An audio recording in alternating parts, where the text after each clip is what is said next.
All right, so in the last couple of weeks for Pax Day, we got an update talking about undergarments of all things. And then we also got a couple of new servers opening up for some new players coming in. We're going to talk about all of that and a little bit more. So hello and welcome to all of you amazingly professional consumers of Pax Day and Pax Day related content out there. I'm Altari, the professional gamer, and this is another episode of the Pax FriDEI Review, the show where we talk about all the fun, interesting, new, and exciting information that has dropped for Pax Day over the last week. If I sound a little weird, or if my voice is kind of seeming on the raspier side, that is because I started off 2025 in the best way physically possible with the flu. So I apologize. This is the first time in almost 2 years that we have unfortunately missed a Pax FriDEI review. But of all the ones to miss, the biggest update of 2025 most likely happened, and that was the dropping of a undergarments preview and a full dev blog discussing underwear. So we're going to talk about that. And then also this week, like I said in the intro, we got a new map, or not new map, a new set of servers opening up. And we're going to talk about population and stuff like that as well. We still have the what we're looking forward to in 2025 video planned to come out. That was pushed back a week or two because of a cold flu thing that I had. I do apologize for that, but it is still coming. It is in the docket. We have a couple of new things that we are also going to be trying out in 2025, and you'll have to just stay tuned on the channel to see those as they come out as well. But let's go ahead and get over to playpaxday.com, talk about some undergarments, and then I'll see you over there. Hello, you sensational, sensible, sedacious people out there. I bet you didn't think we were going to be talking about underwear today, but that is what we are talking about, actually. I tried, that was me trying to sound sensual, if you couldn't tell. But today we are going to talk about this blog post that we got, How Is It Made? Undergarments. And we actually, so I am a little bit of a history buff here, and I appreciate the in-depthness that we go into specifically with subligars and strophiums. But I would imagine that that is not something that the general population is interested in. That's just me taking a wager. But if you're a viewer of this channel, chances are you like to nerd out on this stuff too. So we're going to go ahead and look it over. If this isn't something that you're interested in, though, later in the video, we are going to talk about the new servers that are coming online, talk about server population and stuff like that as well. So you can feel free to just jump ahead in the video if that is more your cup of tea. But anyways, so subligars, strophiums, these are undergarments that existed during the medieval ages. I didn't know that. This is something that I had to look into as well. So undergarments in Pax Day don't quite resemble those that we would wear in today's day and age. That's because in the 14th century, boxer briefs and braziers were not a part of everyday life. However, a lot of people relied on these types of undergarments that most of the time they were actually outer garments in some ways, where they had actual functional purposes that the people wearing them would utilize them for. So you can actually see some medieval depictions here. I believe this is in a tapestry. I tried to look up where it was from, but to no avail. Now, here we have the actual subligar and strophiums. You can see this is depicted in what looks to be a picture that was taken of a statue or sculpture. And subligar specifically were a type of loincloth worn by both men and women. They were crafted from linen, and they were designed to tie around the waist and wrapped around the groin. This is a straightforward design that made them practical both for physical activities and labor. In other words, they allowed for you to move around while still maintaining the privacy of those intimate parts. And then women were also known to wear these things known as strophium, which is effectively just a linen wrap that goes around the upper body. And these garments weren't always worn. They were reserved for things like sports, labor, or combat. In fact, even before the medieval era, Roman gladiators would enter the arena dressed in nothing but a subligar ready for battle. So not a lot of innovation went into undergarments for quite a while. Now, this specifically, the article is focusing on the 14th century undergarments, but either way, effectively what Mainframe wants to show us, it seems, is the intricacy and the level of detail that they want to implement into their game, specifically when it comes to historical accuracy. So this is the point in time in the video where I also go to mention that Pax Dei is an alternate universe. It's a game that exists under the premise that what if the ghosts in the ghost stories were real?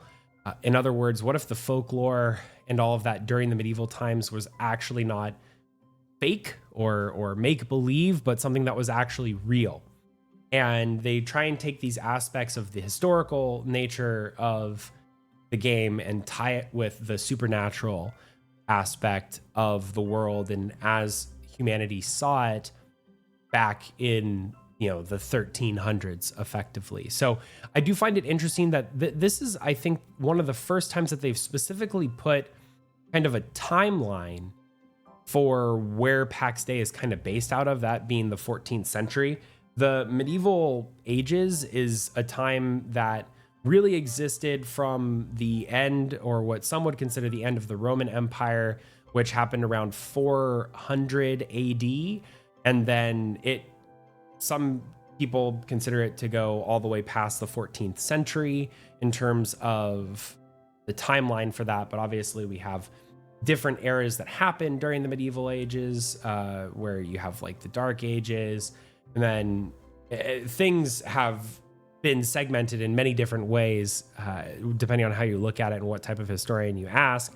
But this is one of the first times that Pax Dei, I think, to my recollection, has really focused in on a specific century or historical period for Pax Dei specifically, and that's the 14th century, which we might actually end up having a video on this at some point in time, talking about now that we have a specific date range that we're talking about, that we can go and look specifically at the armors and the types of culturally significant clothing that existed around the 1300s, the 14th century, and that type of thing. Now, we specifically know that when the game is released, it's going to be focused around Gallia, which we know to be kind of more like Western Europe, like France, and maybe a little bit of the British Isles, and that's about it in terms of that. So we can actually look into those particular types of styles that come from those regions, and that might actually be pretty accurate when it comes to being able to predict what kinds of armors and stuff like that we'll see in the game as they continue to develop into the nearer future as well. Now, that was a huge digression, but they do have this attention to detail, fabric and fit, no stitches. So they were really intent on showing how the linen was actually folded and wrapped as opposed to being stitched or hemmed.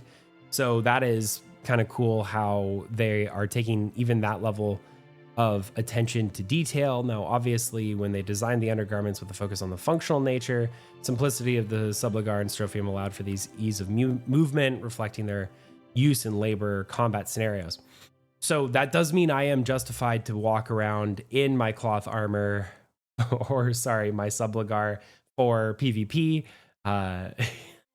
Maybe I will be able to get some movement benefits to not wearing armor, Mainframe. I know that we talked about that at some point earlier in one of our interviews, but it would be great to see some of that stuff get played out now in some combat scenarios. But Why does it matter? They believe in the smallest details contribute to the rich and immersive world that they're developing.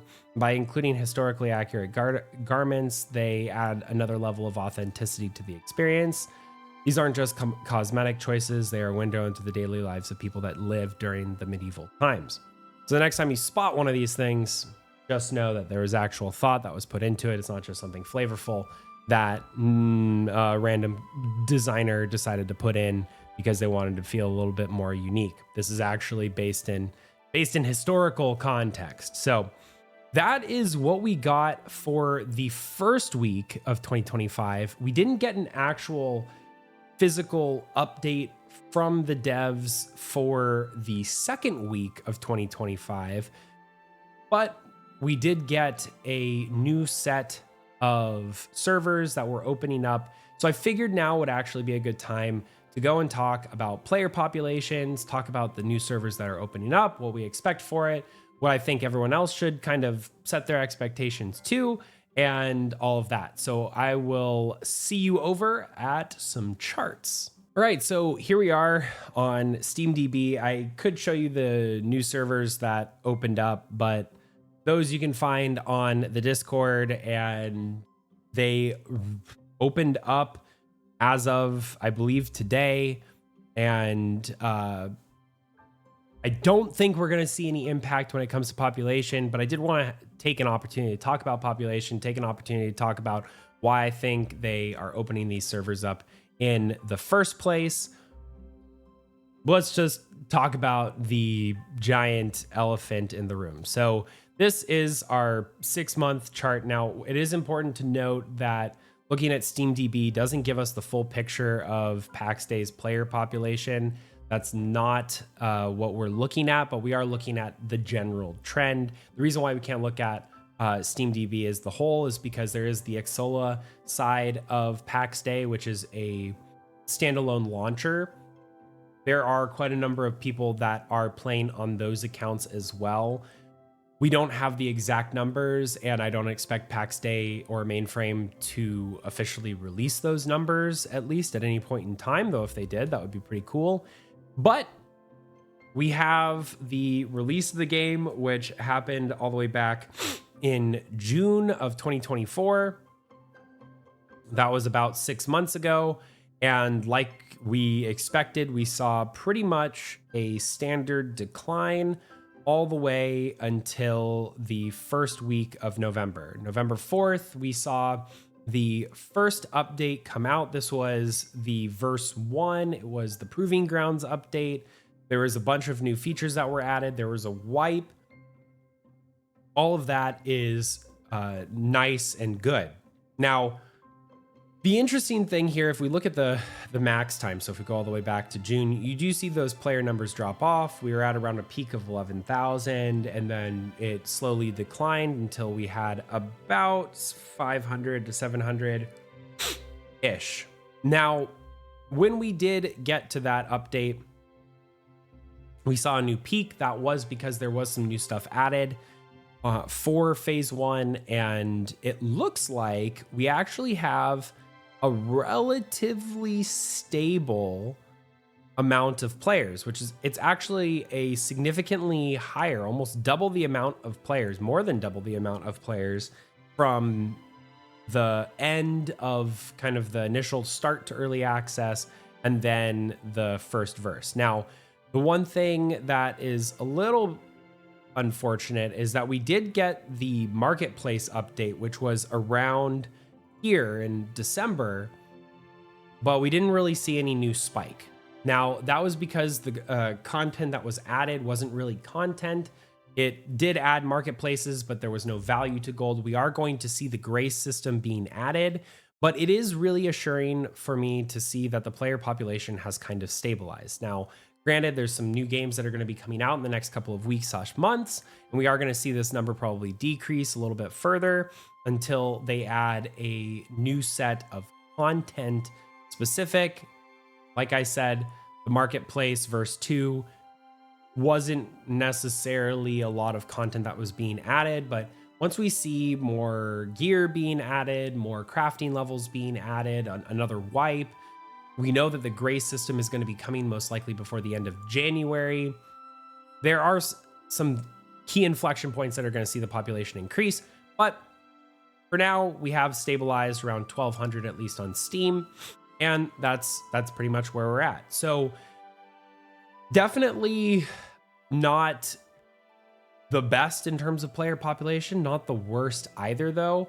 And I do like to see this number of players. This is a pretty healthy number for Mainframe to manage while still continuing to develop their game, I think.